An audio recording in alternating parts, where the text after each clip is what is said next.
And hello, everybody. Welcome to Narrative on a Tuesday night. And it's a very special show we have tonight. We're going to be taking a very deep look at what happened on January the 6th again. I think we've maybe done 16 hours on this very topic. But this way we're doing something very different tonight, because we're going to take a look at the team around Michael Flynn in particular, and who they are and why they might present quite a big threat to the Republic as they continue to believe that Donald Trump is the official winner of the November elections, which of course he isn't. I'm joined tonight by George Black, the celebrated and brilliant writer and author. How are you, George? Nice to see you. Very well. That's too flattering by half, though, but thank you. I almost gave you a Pulitzer Prize yesterday, so it's a half step down from that. And from Sweden is Jakob Ravner, who's one of these brilliant crowdsourced people that have been doing such great work on the internet and on Twitter, identifying who the people were January the 6th who stormed the Capitol. And he's here to help us share some information from his group that is truly remarkable. So we'll take a deep look at the people around Michael Flynn and the threat that they play or they face for the Republic. But George, I want to start with you, if you could, because your next book is about Vietnam. And when I saw your piece about Vietnam in particular, I was really interested in how you thought the two connected, and there's a real through line in your piece there about the way Vietnam connects to January the 6th. It's in The Spectator. Tell us a little bit about how you see those things connected.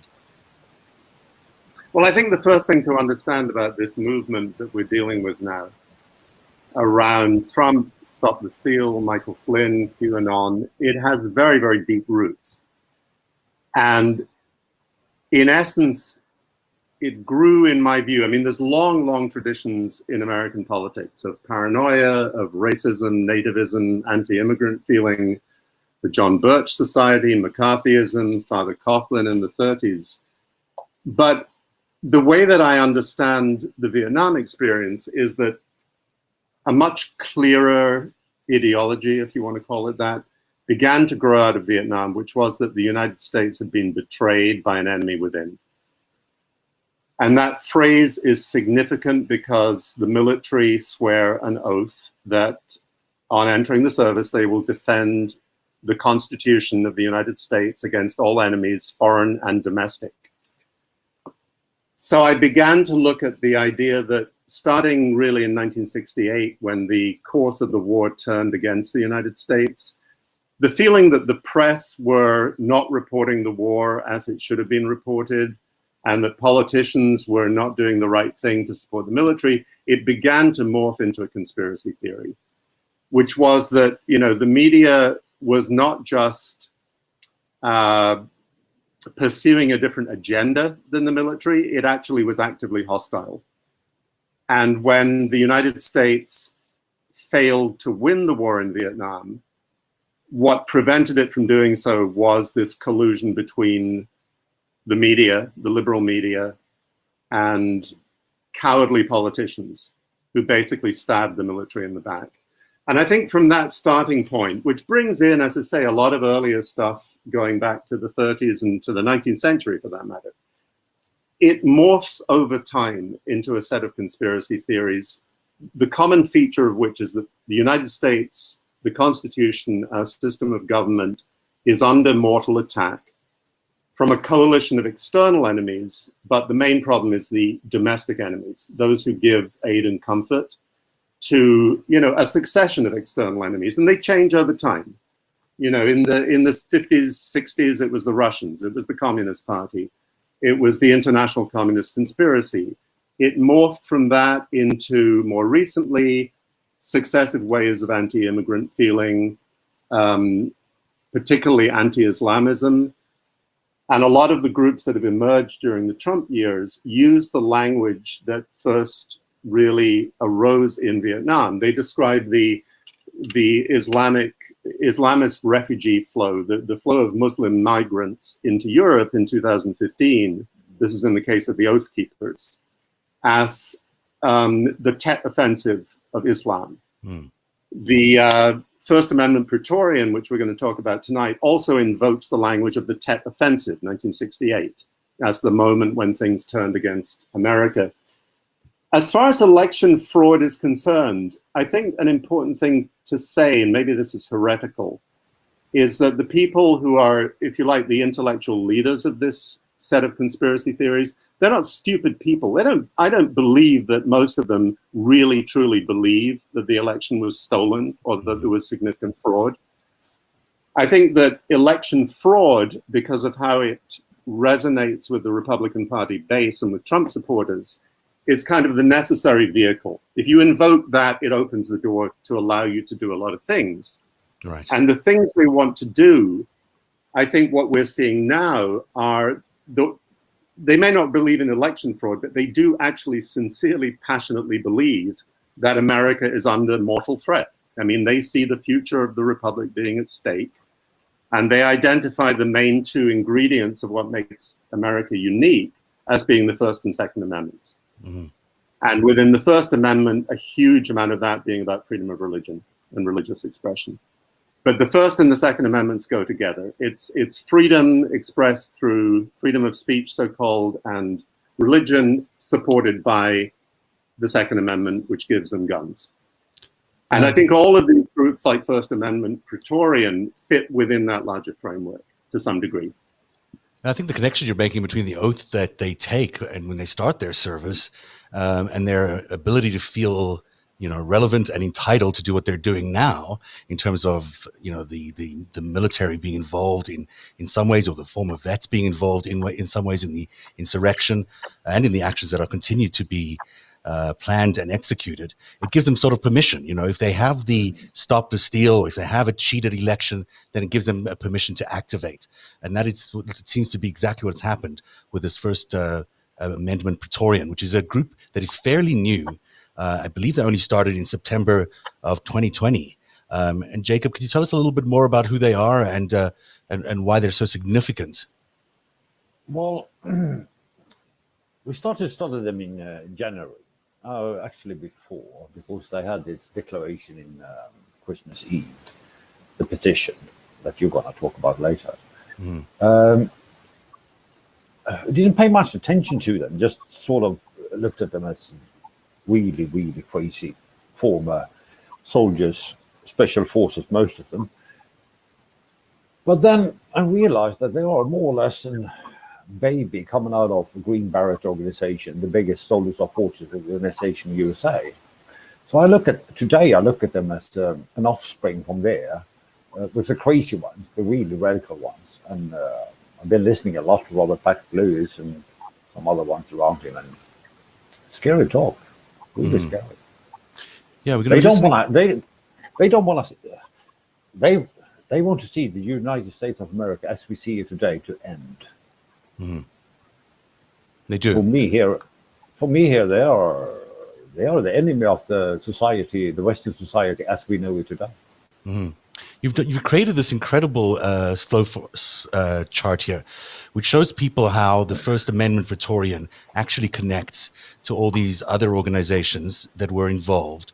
And at the top there, you see the Willard Hotel, which has become the subject of a lot of speculation. What was really going on at the Willard Hotel, which is where we know Roger Stone stayed, Rudy Giuliani stayed there, 50 others apparently stayed there. And some people think that it was sort of the command and control maybe of the whole operation. And it's from the Willard that we sort of fan out and we discover all these other organizations. And some of them we know about, like the Oath Keepers and the Proud Boys. We've certainly covered a lot of their work, and they're very well known in the public sphere. Some people have heard of for Vets for Trump, but that's also another big organization involved in bringing all these vets and military people to the Capitol on January the 6th. Blackwater, of course, people know because of Eric Prince. But the First Amendment Praetorian, which you've given the biggest spot there, is probably the most important of all of those. They function as a bodyguard unit, really. That's their primary goal, is to be bodyguards for the security. Or security for the VIPs, for the Roger Stones, Alex Jones of the world. But really they were there doing a lot of other things.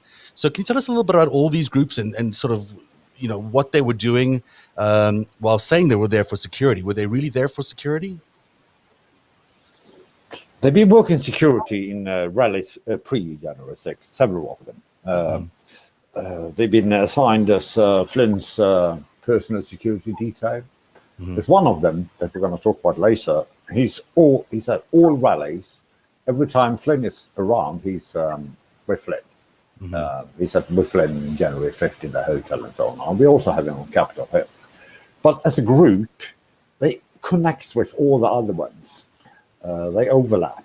At the moment, we look at them as sort of the main force that glues everything together, because they have connections with the Blackwater guys, the security corporations that are on the permits for the rallies.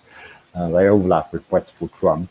Wet for Trump is, when it comes to number of people and organizations, the one with the most connections on January 6th. When it comes to numbers, people on the ground in dices, people on the ground with earpieces and radios, long-range radios, not these small ones, long-range military-style radio. Right. But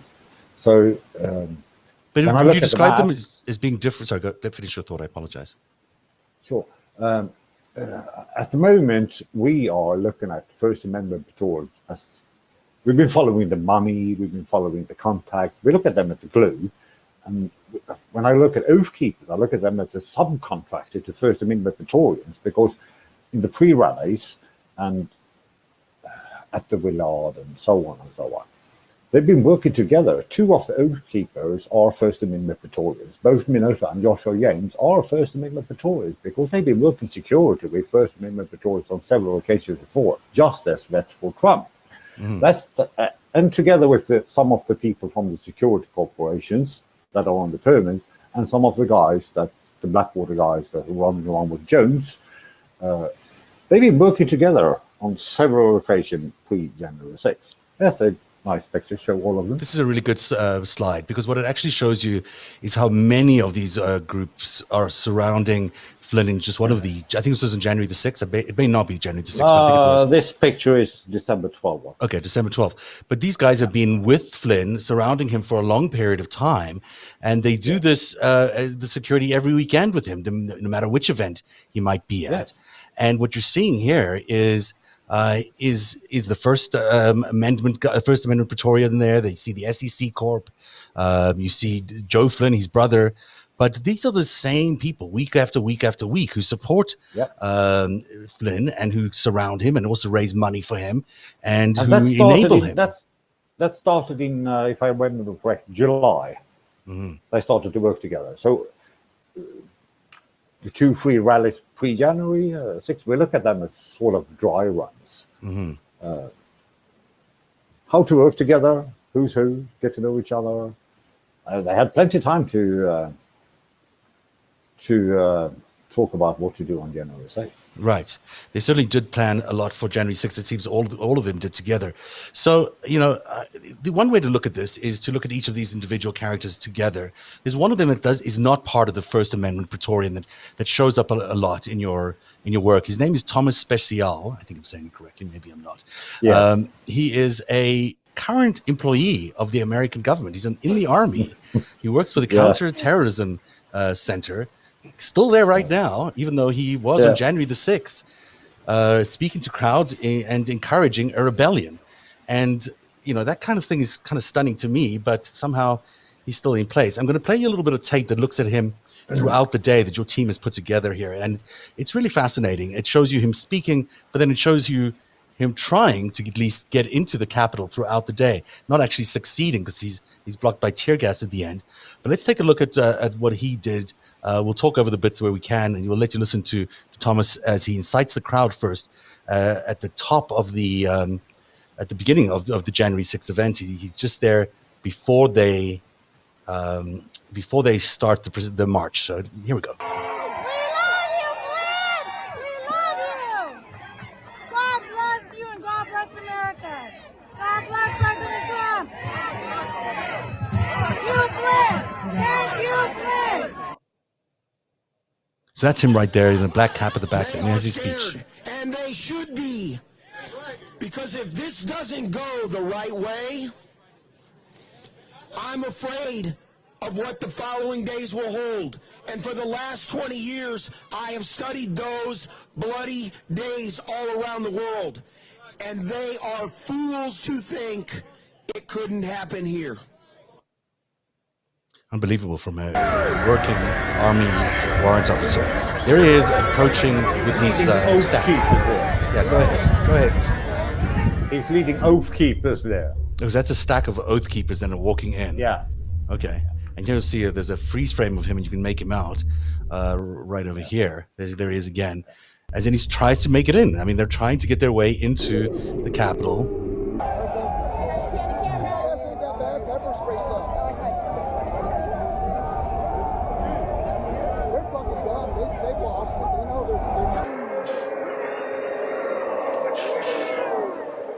Now they're trying to go around the other side, I think.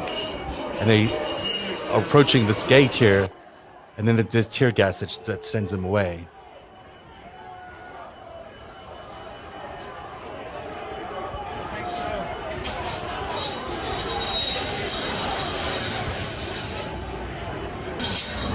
And then lo and behold,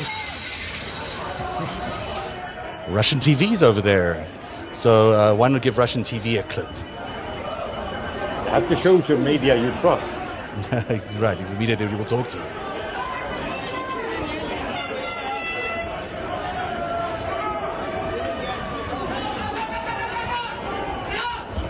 It doesn't belong to them. Это здание не принадлежит им, оно наше. Люди, которые работают внутри, работают на нас. USA! USA! I mean, really terrific stuff from your team there, putting all that together. I mean, just imagine the amount of hours of video you have to look at to pull all that together from every single angle. It must be sensational amount of work, and to be able to track each individual as you've done so well. That is amazing. It's a team effort. I had my team. We were about 5-6 international from Europe and the United States, and then a couple of not so long ago, we joined forces with other teams and started to share data and share intel, and then it just boom. Now George, we're finding people every day.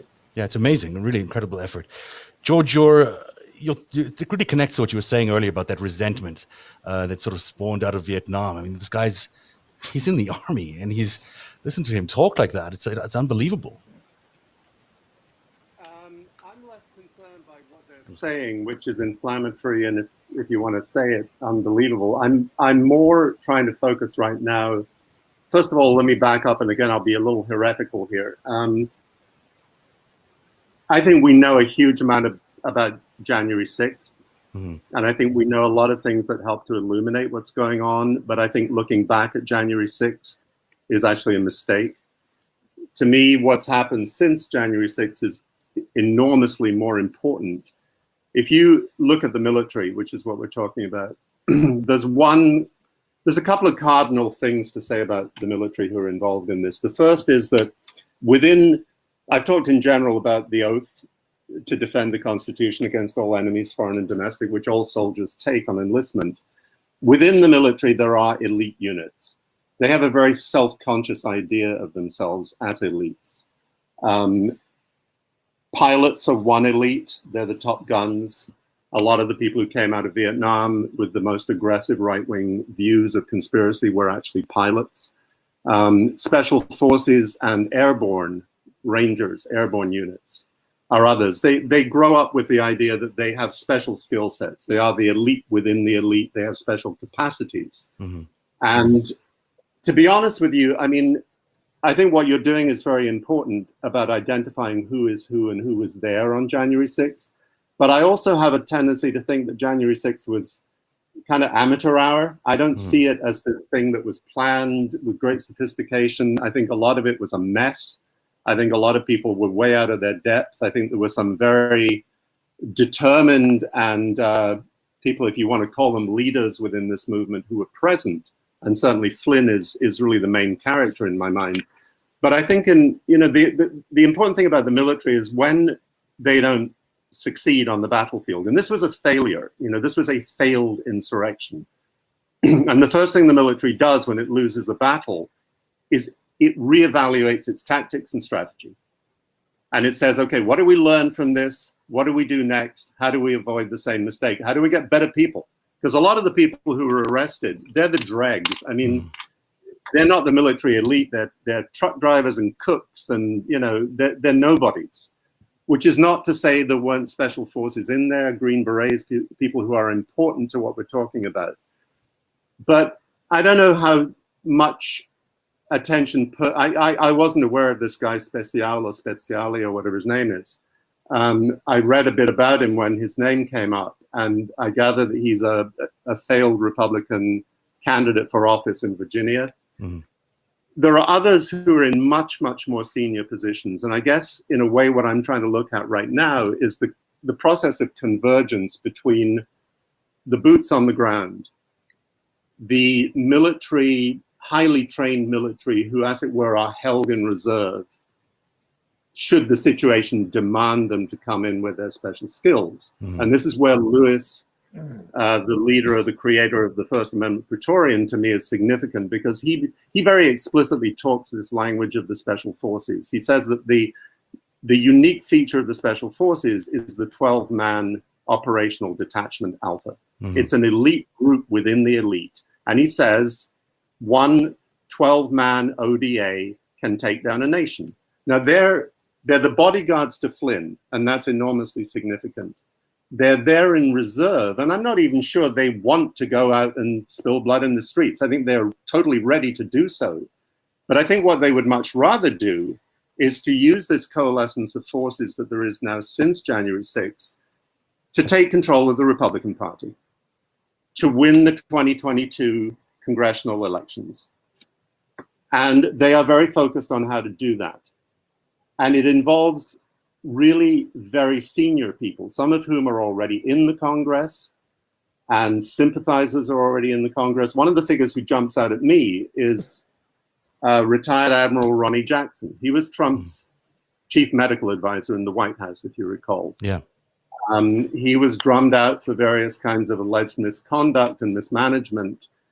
He now is the elected representative for the 13th district in Texas last November. He won on a platform which included bringing traitors to justice from the deep state.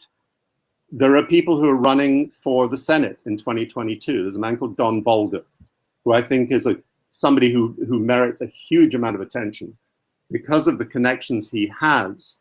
He was in the 82nd Airborne with Mike Flynn. And that's something sometimes I think people forget about Flynn. He's an airborne ranger by training. They were in Grenada together. He's of Flynn's generation. His first endorsement in his run for the Senate. Bolduc is also in West for Trump organization, just as Yes. Trump's advisor. So it's a very powerful organization. Where Thomas is just one of the samples on the ground. Yeah, he's just a soldier. West for Trump, I don't know how many we have on the ground. It's 20, 30, 40, I don't know. Before we have more First Amendment Praetorian on the scene. We decided not to disclose a few of them because the reports to FBI has been sent in just a few days ago.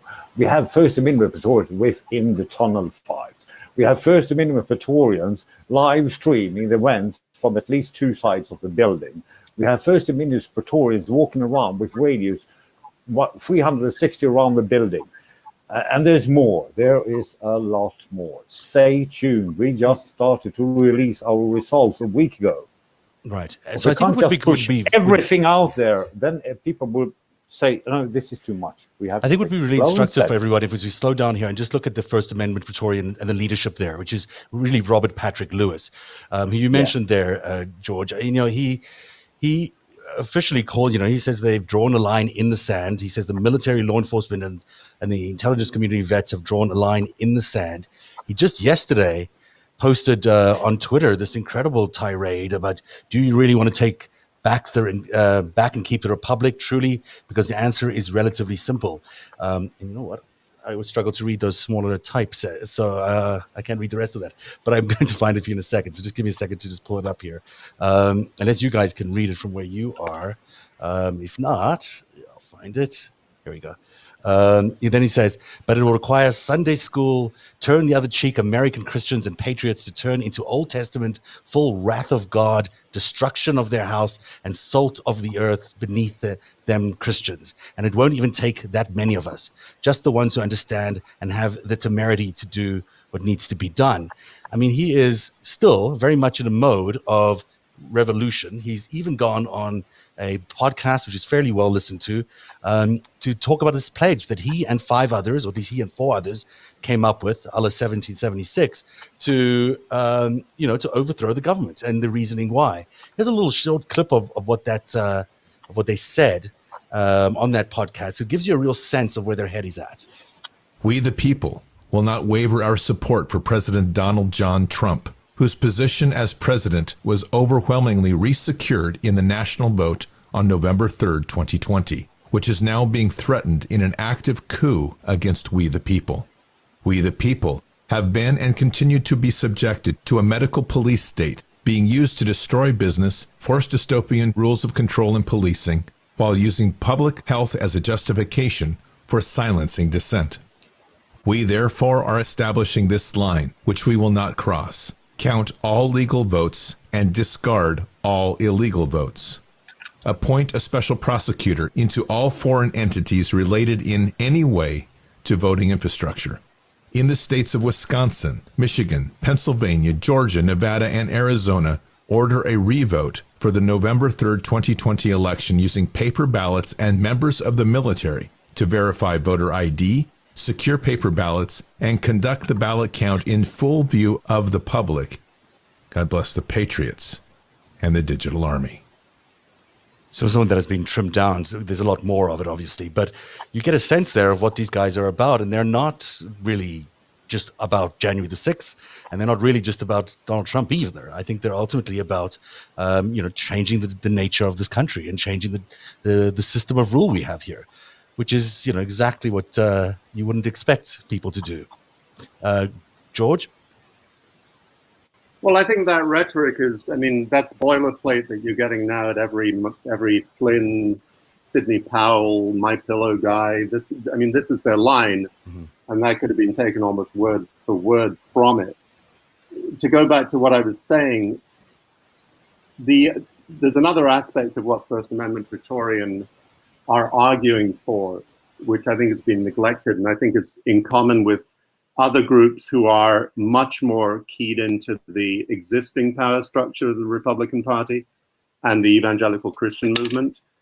And that is one thing that Lewis called for is an alliance with patriotic, constitution-minded law enforcement officers to create resilience groups at the local level. This other group that I wrote about, which is of high-level retired officers, flag officers, generals and admirals, there was a certain amount of press attention in May when they issued a very inflammatory document, echoing again a lot of this same language, but it focused very much on the language rather than what followed, which was a document calling for a political strategy. And that strategy, as I said before, is aimed at the grassroots of the Republican Party, and it has extremely high-level support. Now, Lewis, we can debate his importance. I think he is important. I think what he signifies is important to pay attention to.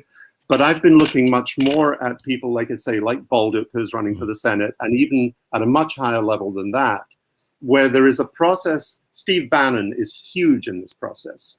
And it's a set of alliances, a set of convergences that is bringing together essentially the established right-wing portion of the Republican Party, the ascendant insurgent membership of the Republican Party at the state and local levels, and QAnon, and Michael Flynn as the sort of symbolic figurehead. The Flag Officers for America, this group of retired generals and admirals, issued what I think is it's a pretty unprecedented statement. Retired military officers sound off about all sorts of things. They endorse presidential candidates, 500 of them endorsed Biden. There's nothing unusual about that. Their rhetoric in this May publication was over the top. But they have this Citizens Action Plan for America. And it involves everything really almost literally down to the level of the dog catcher. It is about taking over local school boards, taking them out of the hands of teachers' unions and putting them into the hands of parents. It's about working closely with constitutional, quote unquote, law enforcement officers, sheriffs and others. I was talking about Don Baldock's primary endorsements for his run for Senate. The most notable, the one he announced first, is a retired general called Jerry Boykin. Jerry Boykin, his history is in the Delta Force, the elite of special forces, special operations units. He is also the executive vice president of the Family Research Council, very militantly conservative evangelical group, very deeply immersed in the culture wars, headed by Tony Perkins. He's a member of the Council on National Policy, which is an elite group that brings together many, many different currents between right-wing media, fossil fuel interests, conservative evangelicals, big donors. It's a hub for a lot of right-wing activity. I think all of these groups, in their different ways, are set on the idea that, you know, the Democratic Party is the font of all evil. It is it has been taken over by the international conspiracy. Islamist, communist, whatever the hell it is today, it changes over time. The Democratic Party, the media, the deep state are all in the pockets of these anti-American forces. The Republican Party, backed with this kind of military and paramilitary muscle, is the bulwark against that. And soldiers have this special responsibility within that structure. But they're heading for 2022. They, you know, the vote, the audits of the vote in Arizona, and now they want other states, is very much part of this. Voter suppression bills at the state level are very much part of this. So I'm backing off here and trying to see the big picture. I think you're absolutely right. I mean, look, I think the risk. Yeah, this is the same network. But the thing which people are maybe is important to underline is the military has for the longest, well, since January the 6th at least, been let off the hook, if you will, in terms of its involvement in January the 6th. There's not been any focus on military members, really. Lots of them have been arrested if they were doing something violent. But the rank and file, at least the brass, at least, of the military was not looked at, and as far as I'm aware, is not being looked at. And yet, I think that these special operating forces, who are themselves quite senior, who formed this First Amendment Praetorian, and there are people who are above them, all the way up to Chris Miller, you know, that are pretty much, it looks to me, involved in a plot to overthrow the government.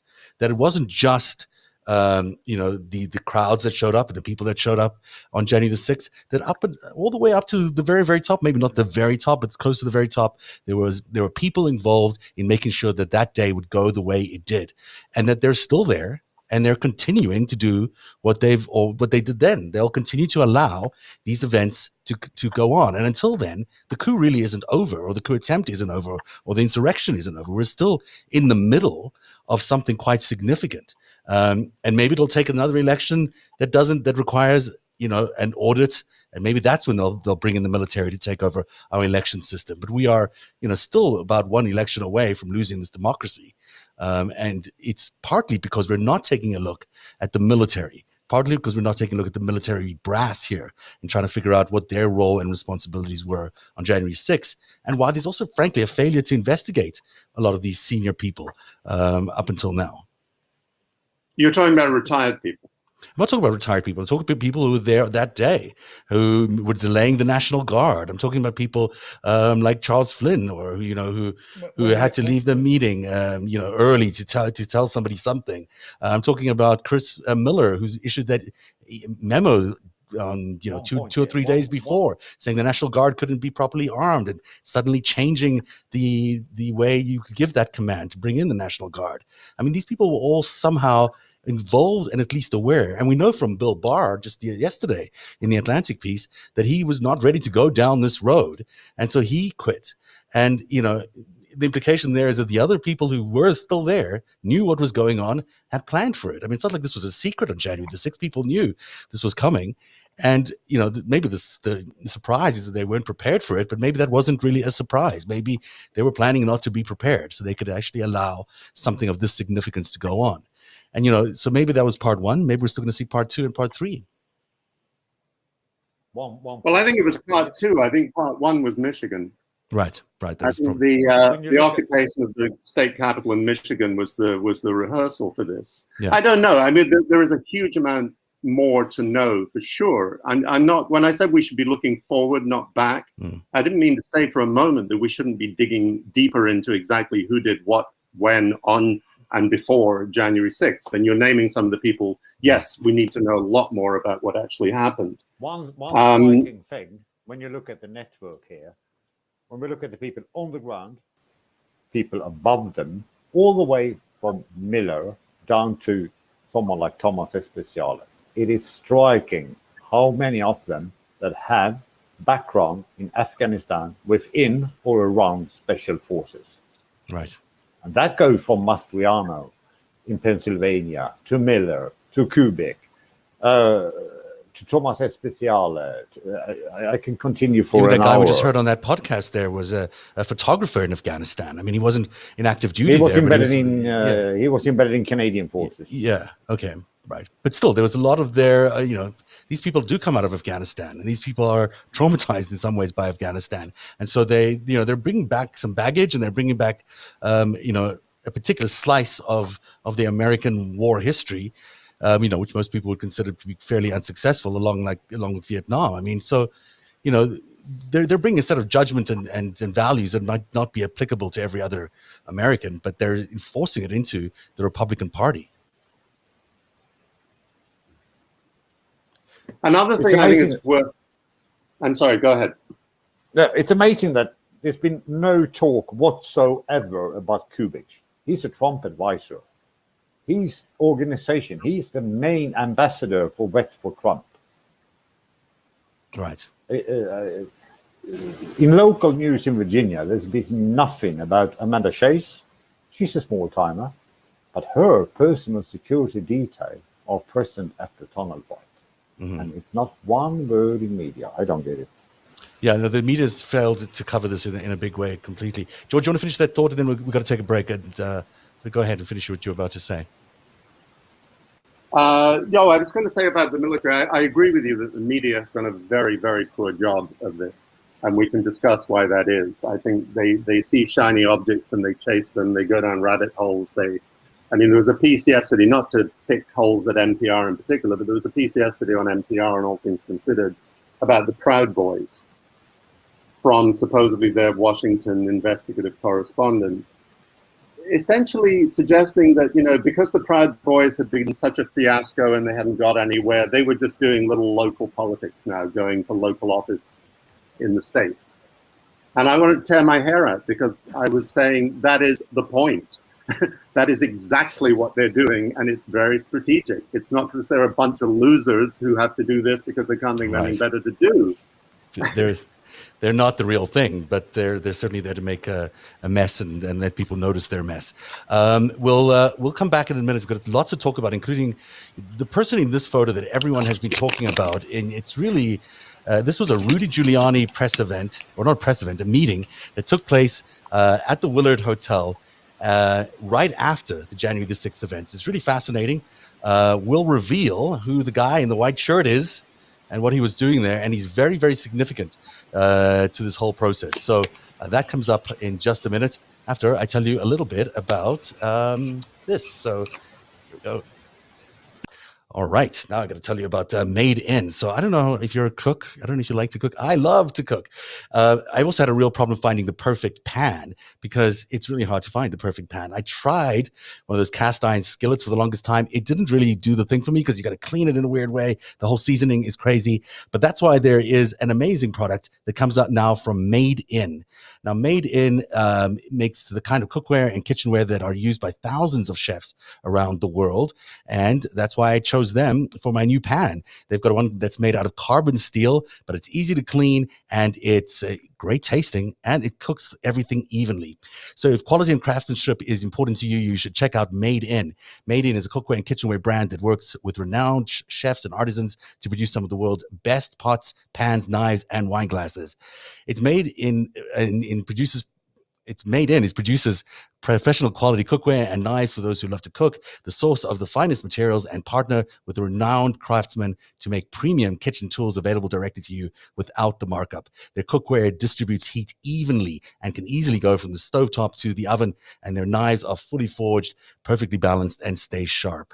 They have 28,000 plus 5-star reviews, and their products are used by some of the world's best chefs in Michelin restaurants around the world. Made In, better cookware for better meals. Now, right now, Made In is offering our listeners and viewers on Narativ 15% off your first order with the promo code NARRATIV, NARATIV. It's NARATIV. This is the best discount available anywhere online for Made In products.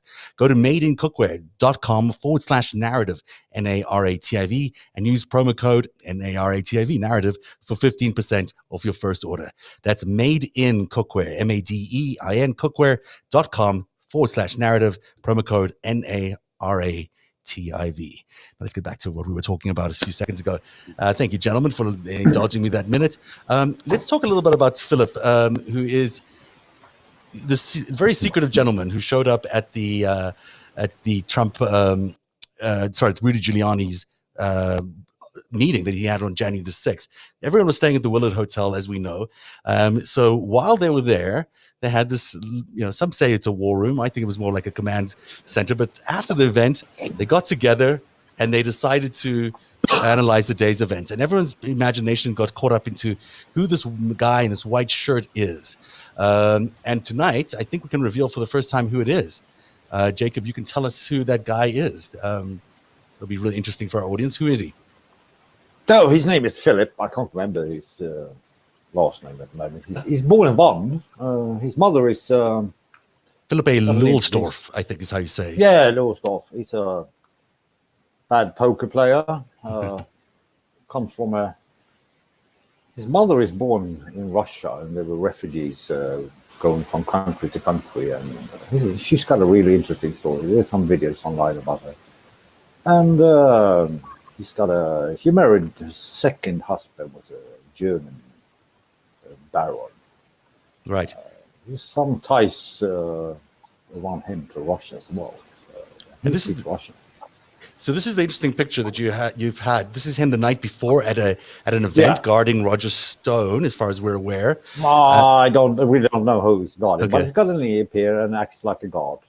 And then right next to it, you see the actual picture that was taken at the Giuliani event or Giuliani meeting. And it is really interesting that he has this. His mother is a white Russian. She was a part of the nobility, as far as we can tell, in that she was involved in of all places, Xinhua. I don't know how you say it, where the Uyghurs are. Xinhua, is that correct? I don't know how you say it correctly. Anyhow, where way back when the white nationalists were trying to immigrate to the area, she was part of the group there that was part of the Catholic Church there, or the Orthodox Church there, trying to help that white immigration happen. They eventually were run out of the area, and they spent 2 years in poverty, but somehow they landed up in DC. And that's an interesting story in itself, because there's some evidence that that the family arrived through San Francisco and was somehow involved with the Russian embassy in San Francisco, which is, of course, a hotbed for espionage activity. So Philip is an interesting guy. He is the director of business affairs, right, for the First Amendment Praetorian. So that's actually a listed thing that he's on the actual documents. Can you tell us a little bit more about what he does, Jacob, in that capacity, or what you suspect he does as the head of business development there? We really don't know much about him. He popped up just a few days ago when we realized who he was. It wasn't us. It was I can't remember the Twitter handle, Visual Surreal or whatever. I really don't know much about him. I know he's played poker. I know he's got a fund from his father, about $130,000 a year. He's been running some failed businesses and so on.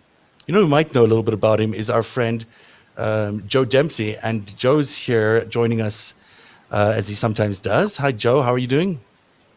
Oh, I can't hear you. 1 second. There you go. Now you can hear you. Hi, thanks for having me, Jeff. Joe, you've looked into Philip a little bit. Can you tell us what you found out? Sure. I mean, like you said, he's the director of business development, listed under the Praetorian, first Praetorian. The thing is that the First Amendment Praetorian sounds like a DBA under the Shepherd Group. Mm-hmm. And the Shepherd Group is something I believe that Robert Patrick Lewis also is involved in. That seems to be the same sort of, it was like a front cover, a front organization or front name for the First Amendment Praetorian. From a business development perspective, given what I've sort of heard from Robert Patrick Lewis, your business development director is going to be somebody who's going to want to go out and look for events for you to do your thing. So if, drumming up business for security details, trying to determine where to be, who should be where. That's what I would think the business development director would do for a job for a person like that. And the history he has with his, I don't know if you looked into his mother's history and his father's history. I mean, both have been tied to the Soviet Union in different ways. Tell us a little bit about how the father is involved. Yeah, the father is a linguist. He does a lot of. He's been published in a lot of journals, whether they be grammar journals, sometimes even neuropsych journal, so medical publications as well. His primary focus, it seems, has been on language and how to teach sort of the vernacular and correct grammar to use within a different society. So, for instance, if he was at, I believe it was the University of Regensburg in Germany, and at that time he was teaching English to German speakers, but was trying to teach sort of English as we would speak in the United States, whatever colloquial terms may be and things like that. He also did some translations in the late 70s for, old Soviet documents and things like that. And it's interesting, they entered the United States through San Francisco, and then he got his first job, it appears, through the embassy there in San Francisco. That's the one that was burning documents, if you remember correctly, soon after the 2016 election. So, it's hard to say anything specific about whether there's anything suspicious there, but there certainly is a history of white nationalism that runs through the family. There's a history of nobility, and there's clearly a history directly tied to the sort of Russian leadership there. So it's interesting that this guy is the head of business development for this organization. And, it's on that day, we probably have now, I'd say, a handful of Russian operatives that were present during January the 6th. I've not seen anyone at a level like this, where they're so close to Michael Flynn, who himself is suspected of being a Russian asset because of his, dinner with Putin and what have you, that it is fascinating that there are so many Russians in these high places, considering everything we've been through. George, do you have any thoughts on that? Any thought about the Russian influence here? No, not really. Okay. No, I didn't know about this guy Lulsdorf. Is he a veteran? He is I think he is, right? He's a special operating. No, we haven't found any records of him doing service whatsoever in the US. That's interesting. Not that I'm aware of. I thought they're all in that organization.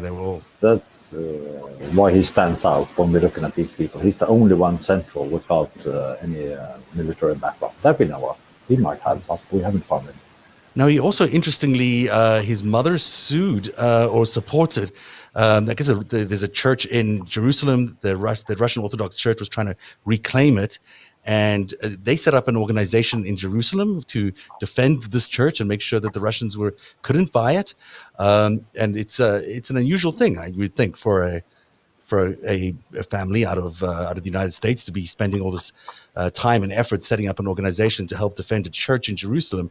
But it certainly does tie into some of the other, sort of the threads we've been seeing around, about these orders and the Knights of Malta and what have you that are out there that are certainly interesting. We don't want to go there now, but it is interesting that that's also part of the dynamics we're looking at. It does seem to be a common. There's another part of her story when she goes to Moscow. They run a helping organization quite early, sending things to Russia. If that story is true or not, I don't know. But she seems to be had more or less a VIP treatment in Moscow, for her saying. She has that prefix, his name probably too is Philip A. His name here is listed as Lulsdorf, but his mother's name is von Lulsdorf, which, as you know, indicates some sort of German nobility or Russian nobility. He used it. We have found him using it in some early documents. Yes. Not later. That's really interesting. Joe, you're going to say something?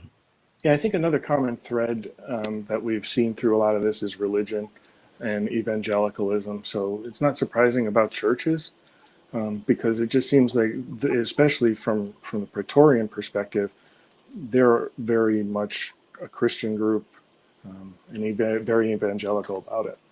Mm-hmm. The other thing you wanted to mention, Joe, was this. These guys operate basically an intelligence agency, or at least they claim to have an intelligence agency. But they also say they have 10,000 or tens of thousands of profiles in their database of agitators and Antifa activists, or God knows who they might have. They're enemies of Donald Trump. And I want to play you a clip from Robert Patrick Lewis, where he discusses some of this. It's not long, and it'll give us a sense of how they approach this. I put out a warning on my Twitter to anybody who had planned on traveling and anybody who attended this event that we would have cameras everywhere, or that we did have cameras everywhere. And if they were caught on camera doing anything illegal, they would be handed off in a nice little package to federal law enforcement, as we have a lot of federal law enforcement veterans on our team. We have. So, I mean, he goes on to talk about this database of tens of thousands of people and a facial recognition system that they are putting people through. Now, that's, it's one thing if you've got your law and order contacts, but they're using it now in the name of an insurrection. It's kind of a stunning thing. And the word Praetorian really kind of jumps out, because it's not one that you hear all the time. It goes back to, ancient Rome, and what the Praetorian Guard were doing. We're guarding generals and the elites, and spying, so they're guarding, spying them, and they served as an intelligence for the emperor as well, and overthrown governments, and governments, and occasionally killed an emperor or two. so this group, having that sort of background in the name, then to come out and say we're doing protection services for those that can't, let's say, afford to hire their own private security, they're doing it. So he asks for donations in those videos. One of the things that really just stood out in those videos was, sort of to George's point earlier, the rhetoric, the words, the language that they're using. He says, "I put out a warning." Well, I mean, we're talking about a private citizen at this point, so I'm not certain that a private citizen can, create a database and start gathering information and have facial recognition and sort of take that information to, specifically federal law enforcement, which, he's very strongly, adamant about. This isn't just law enforcement. This is federal law enforcement who we have contacts with. And, he goes on to say that we have contacts with high ups in the military and high ups in intelligence and in law enforcement. So you have all those things together, a guard around, say, Michael Flynn, a general, and then you start to say, well, who is he protecting them from? He's talking about Antifa. He's basically saying, if anybody doesn't, come and comport themselves in a manner that's, agreeable to the Praetorian, you're going to go into this database. You've been caught on our body cams. You've been caught on whatever cameras that we have, and then whatever other intelligence that he says, he's not yet willing to speak about. Yeah, it seems dangerous to me. George he also claims that they reported directly to Trump. Right. For his own sake. Right. I think it's the same clip as you showed. Yeah. George, this is chilling stuff. It reminds me of what they were doing to activists in Vietnam, and they were tracking them in databases. I mean, it seems, it's chilling, really. Well, I think one thing we need to know more about is what, a lot of these groups make a lot of claims about what their influence is, what their contacts are. They have a certain interest in keeping it rather mysterious, not divulging the details. I honestly don't know, and I don't think any of us really know what the extent of the support they have is within the higher echelons of serving military. We know very well who the people are, hundreds of them in the senior retired ranks.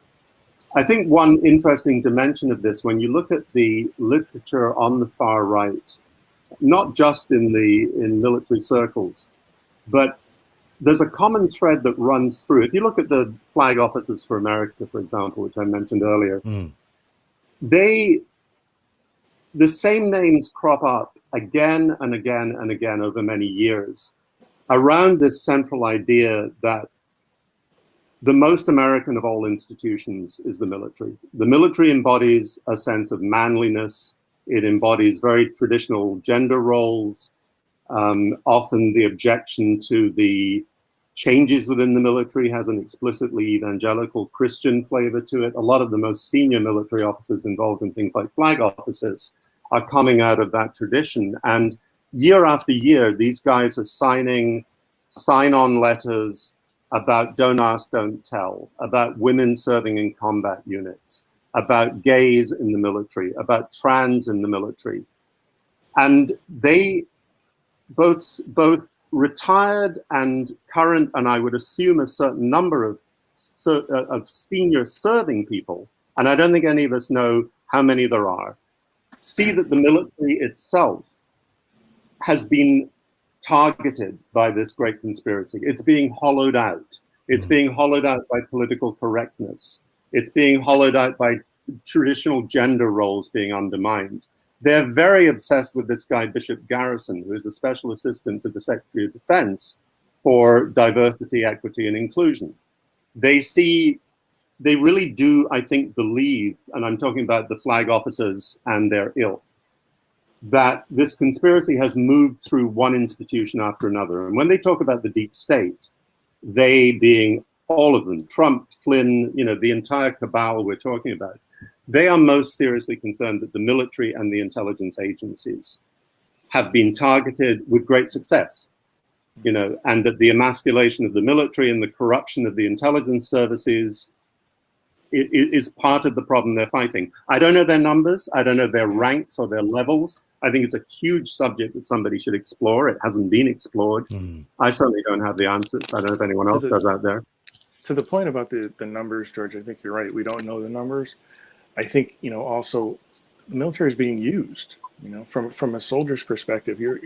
Don't be used from, as somebody who's just trying to score rhetorical points, or to your point, create this narrative that I do have 10,000 people in my database, or even more than that.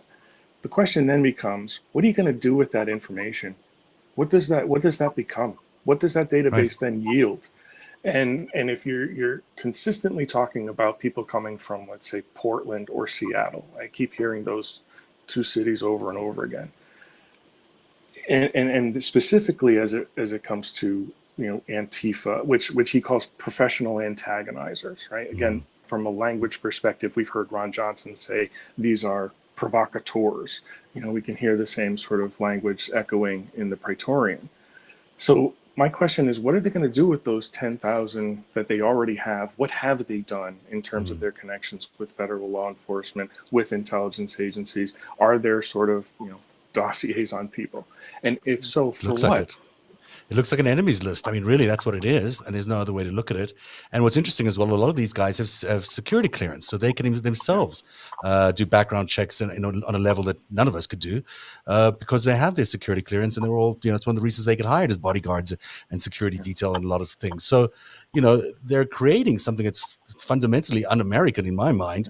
This idea of tracking your enemies, building a database, and then using facial recognition to track your every movement. I mean, it's something else that's interesting too, Zev. How many of their own people are set up in that database?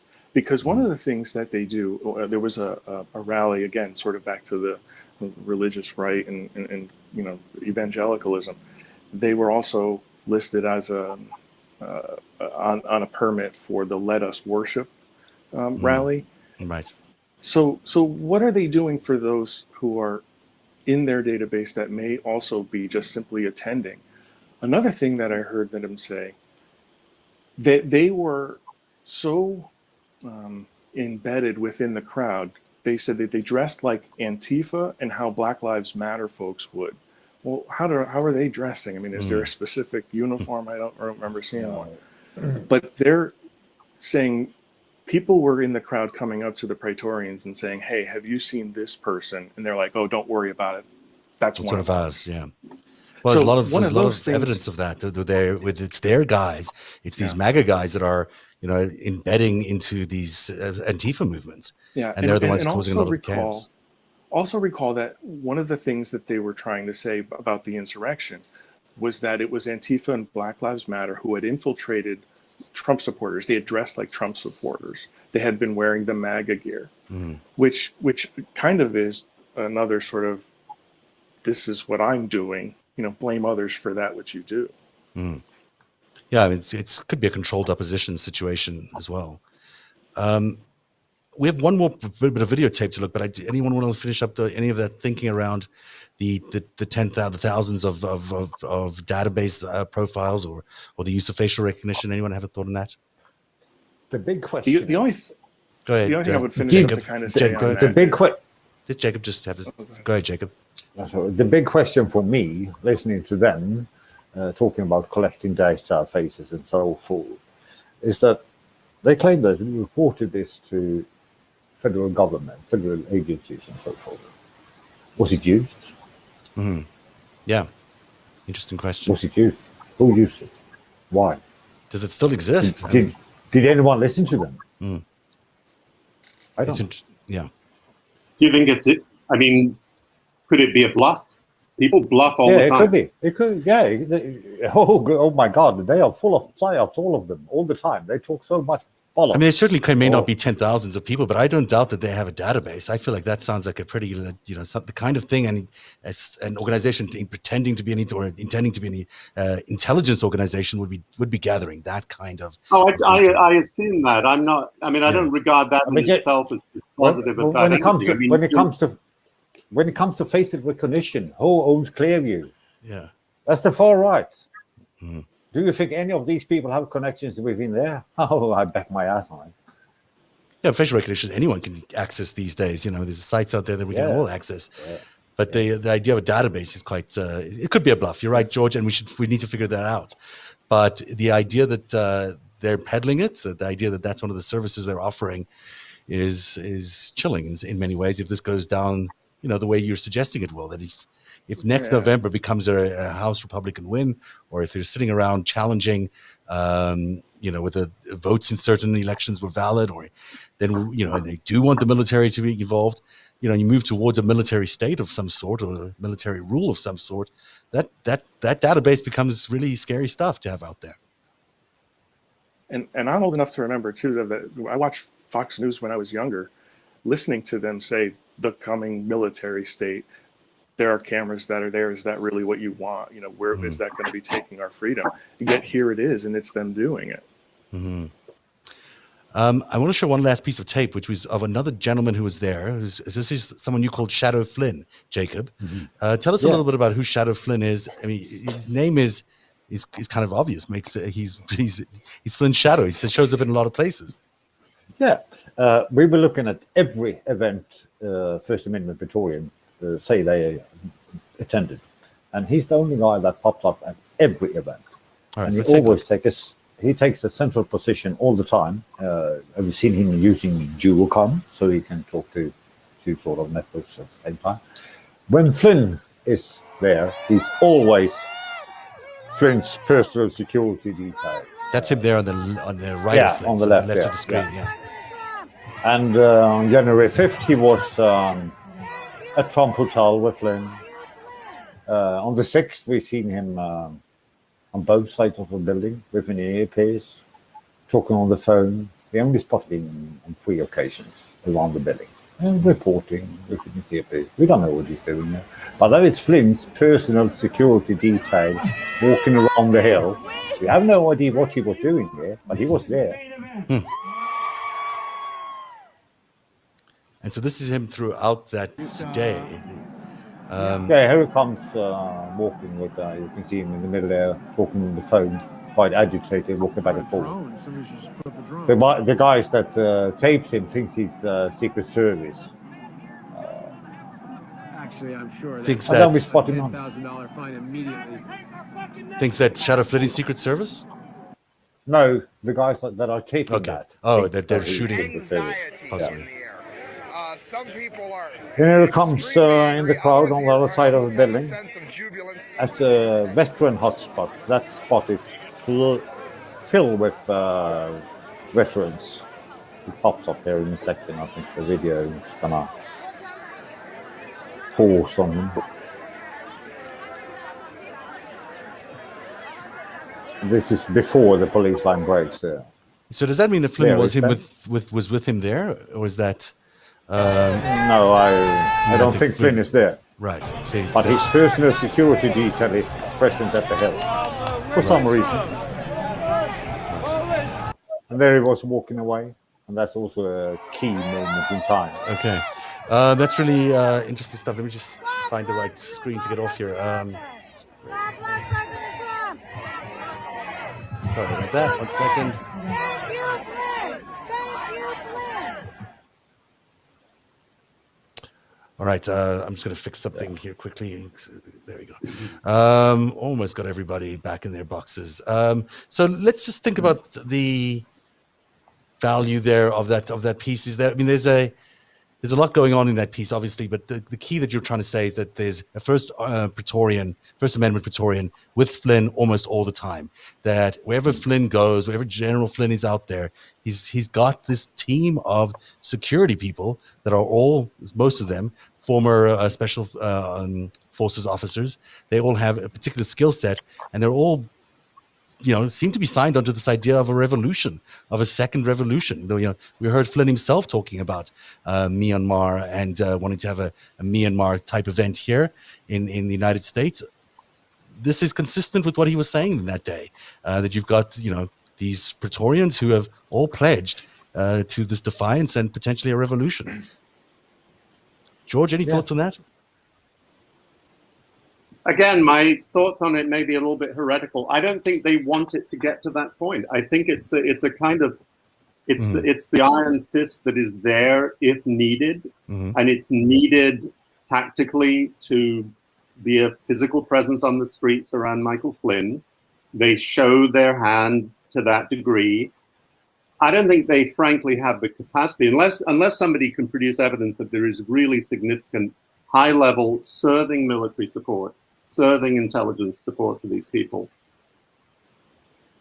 It's not to minimize how threatening and dangerous I think they are, but I think if it comes to a street brawl, they're very good at it.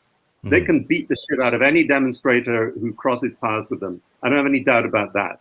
They have the skills to do more if they consider it necessary. But I come back again to what I said earlier, which is I think if they take control of the Republican Party at the state level and watch the stuff that Steve Bannon is promoting on the war room, the Republican Party is this rotten fruit that is just ready to be picked and taken over. And I think it's hard to argue with that. I mean, there really isn't statistically. I mean, it's why Republican members of Congress run for the hills. They haven't got any other party at this point than the Trump party. 2/3 of Republican voters believe the election was stolen. Yeah. Republican parties, people don't go to city council meetings. People don't show up at public hearings for dog catcher. And their strategy is take it at that level and you don't have to do the rest. If you control the levers of power, if you control the courts, the levels of electoral power, the ability to verify and endorse elections, you don't need the rest of it. You don't need blood in the streets. I think they would probably be quite. I mean, I don't think they want any blood in the streets. I think they're trying to do it through an information war. I think this is an information battle. I think they're doing it through a lot of different means, all of which are geared to securing what they want, which is to seize, to take and hold state power in order to prevent the things they see as rotting, what their vision of America is. And that is, a patriarchal society with traditional gender roles, with respect for the First and Second Amendments, absolutely, except for the First Amendment where it applies to dissent. They'd be very, very happy. They are so, all of these people, I'm generalizing, but they are so angry about the degree to which they have lost control of the institutions of government and of civil society. And they want them back, and they'll use whatever means necessary. If the United States could have gone into Vietnam, to go back to where I started the conversation, and said, excuse me, North Vietnam, you're out of here, please go away, and North Vietnam had gone away, they'd have said, okay, no need to spill blood. Right. You spill blood when other options fail. And the issue is, what are the other options they're trying first? And I think they're very sweeping. They're very intelligently thought out. They're very systematic. They involve people at very high levels. And they've got their shock troops. And First Amendment Praetorian are the necessary shock troops. They have a job to do. Yeah, absolutely.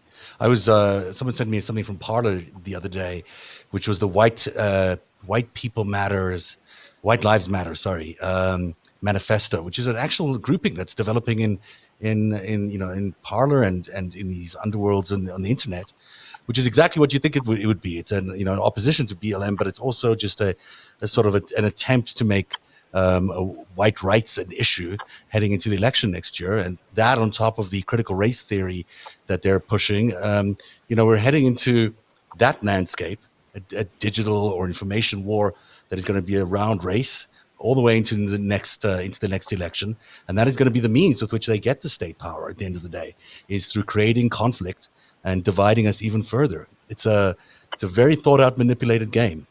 And it's not a platform. But one cautionary word about that. One thing I think we really need to understand is, if you look at the lineups of speakers at all these rallies, the QAnon rallies, the Flynn rallies, the quasi-QAnon, the faith and freedom rallies, the health and freedom rallies, there's a slew of them.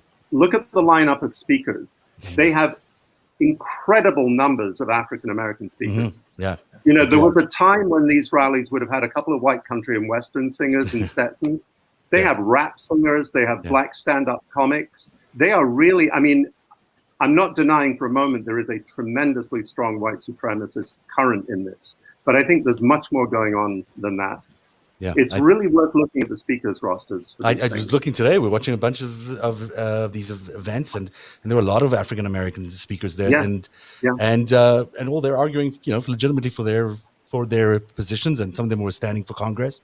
So there's no harm in that being part of the process. It doesn't stop them from still being sort of inciting division. That still seems to be the benefit that they're trying to go for. We're out of time. Jacob, I wanted to thank your team so much for putting in so much work in this, because really they're fantastic, as are you. There's some people you may want to mention. Are there some handles you want to mention that people can follow? Or I'm not here by myself. I represent several teams.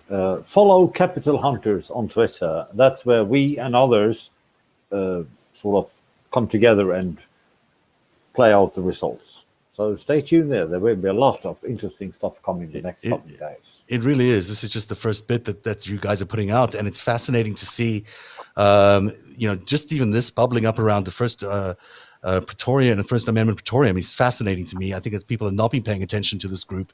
I think they're one that are very important, that people do pay attention to them, and also the fact that that they were participating in aspects of January the 6th. I don't think that's on anyone's mind so far. So I'm looking forward to seeing what you put out in the next few days to underline and enhance that. Joe, thanks so much for sharing your insights, and thanks for being here tonight. And George, always it's such an honor to meet you and have you on. I'm going to let you do one last thought. Do you have anything you want to share as we head out tonight? I'll throw out one more group to keep an eye on. I don't know if any of you are aware of it. Military.finance. Have you come across them? No. Military.finance is it's a can of worms, but there are many cans of worms, and I think this one is worth looking at. I talked about how the military far right, the paramilitary far right, sees various social institutions as having been taken over from within by the enemy. And there is a segment that includes the banks on that list. This is an attempt to set up a parallel military finance system using cryptocurrency. I'll just leave it at that. Just look it up and poke around in some of the principal figures who are involved in it. It's pretty interesting. Wow, there's a lot going on there beyond what we've talked about today. Yeah, it's certainly just the start of the conversation, but thank you very much for joining us. Your book is coming out in 2023. It'll be about legacies of Vietnam, plus everyone recognizes your name from various magazines, from the New York Times, New Yorker, and various other publications. Thank you very much for being here today, George Black. Hopefully I'll have you again here in the near future. And I'll be right back with one last thought. Thank you as well, Joe and Jacob. And I'll be right back in a second. Thank you. Good night. Thanks. Good night, guys. Thanks. Tonight's show is brought to you by Helix Sleep, and they have a special offer for Narrative viewers. I've heard it from so many people. The one thing that's changed since January is their sleep. Not waking up worrying about what the president might have done or said or tweeted makes the world of a difference. I don't think I had a good solid night's sleep in 4 years. And it wasn't only the president. My 10-year-old mattress, which started life as a 12-inch foam mattress, had shrunk to an 8-inch mattress, and getting out of bed was often more of a slide than a bounce. It was time for a new mattress. Helix Sleep has a quiz that takes just 2 minutes to complete and matches your body type and sleep preferences to the perfect mattress for you.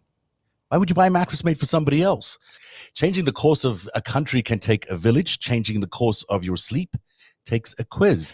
Helix is offering up to $200 off all mattress orders and 2 free pillows for our listeners at helixsleep.com/narrative. That's the way we spell narrative, N-A-R-A-T-I-V. That's helixsleep.com/narrative for up to $200 off and 2 free pillows just for you. I had to just pop back in to remind everybody that if you haven't done it yet, download The World Beneath, which is LB's Lincoln Bible's new audio serial. It's available on Apple Podcasts right now. It's a must listen. I just listened to episode 1 this week. It is fantastic. It'll take you all the way from the Kremlin to the Brooklyn bathhouses where the Russian mob sort of started their infestation of America. It's fantastic. There'll be 20 episodes in total coming. If you're a subscriber, you could download all 20 right now. But please check out The World Beneath, which is Lincoln Bible's new series. It's available on Apple. In fact, between this podcast, between this show and Greg Oliar's Prevail, which is comes out every Friday morning, and now you've got 2 from LB every week, you can fill every night with some sort of narrative-related content, and it's all available for you. Thanks to these incredible people that I work with. So thank you very much to LB and Greg Oliar. And that's the show for tonight. Thanks for watching. As always, if you are wanting to join Narrative, you can join patreon.com/narrative. They start at $5 a month. We recommend $10. And it's the way we keep going here at Narrative, making sure you get the kind of content we brought you tonight. That's the show. Have a good night. Narrative is funded by viewers like you. Support our independent journalism at patreon.com/narrative.